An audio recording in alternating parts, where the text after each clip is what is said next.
গতকালকে বিশাল এই রোহিঙ্গা ক্যাম্পটি পুড়ে ছাই হয়ে গিয়েছিল। আজকে সকাল থেকে এই পুড়ে যাওয়া ক্যাম্পে ছোট ছোট ছাউনি উঠছে, যেখানে রোহিঙ্গারা তাদের আশ্রয় খোঁজার চেষ্টা করছেন। এই দীর্ঘ শীতের সারা রাত তারা কিভাবে পার করছেন সেটি আমরা জানার চেষ্টা করব।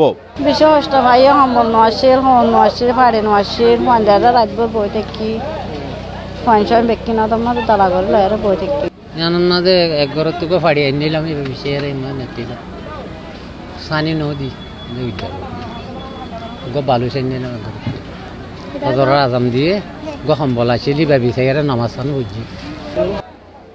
সকাল থেকেই বিভিন্ন এনজিও সংস্থা এবং শরণার্থীর ত্রাণ ও প্রত্যাবাসন কমিশনারের কার্যালয় থেকে তাদেরকে বিভিন্নভাবে সহায়তা করা হয়েছে। সকাল থেকেই তাদেরকে রান্না করা খাবার এবং গতকালকে রাতেই তাদেরকে শুকনো খাবার দেওয়া হয়েছে। এই ট্রিপলের ছাউনিতে তারা কোনোভাবেই আশ্রয় নেওয়ার চেষ্টা করছেন।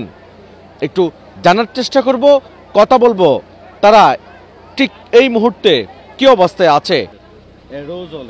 আসলে ভীষণ শান্তি লাগে ভীষণ শান্তি, এত শান্তি আর নয় আর রাতে শুনি তো বর্মা অঞ্চলে দিয়াম বেশি অশান্তি লাগেনি আর অশান্তি এটি এত জানার শান্তি অনমিকা নাই তারা ফুরি তুলি গিয়ে বাজে এতন গার খবর কিনে নেলে ভাজি দিয়া গাছ জিন আসিন ইয়ার পর আর কিছু নেলে নেওয়া পারি তো ডকুমেন্ট নেলে ভাজি হনমিত্যা জিন আর সরকার তো দিয়ে ডকুমেন্ট স্মার্ট কার্ডের ডাটা এই জিনিস নেলে ভাজি বাজে আর কিছু নেলে নেওয়া পারি পাঁচজন বাজে ভাজি হনমিত্যা অশান্তিতে ধরো হয়তো ফুরি হারিয়ে এড়াইলাম এড়িয়ে ফুরি গেলাম বই বেশি অশান্তি বাজি ফুলছি এখন শীতের খরচ হল বেশি দুঃখ উগ্র শীতের সম্বল নেলে না পারি বা তোর নজন ফ্যামিলি গোড়াগাড়া বাসী সকল আছে উগ্র শীতের সম্বল নেলে না পারি।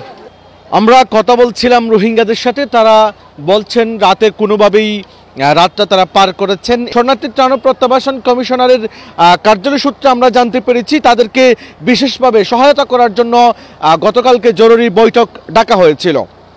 দর্শক, এই ছিল এখান থেকে সর্বশেষ তথ্য।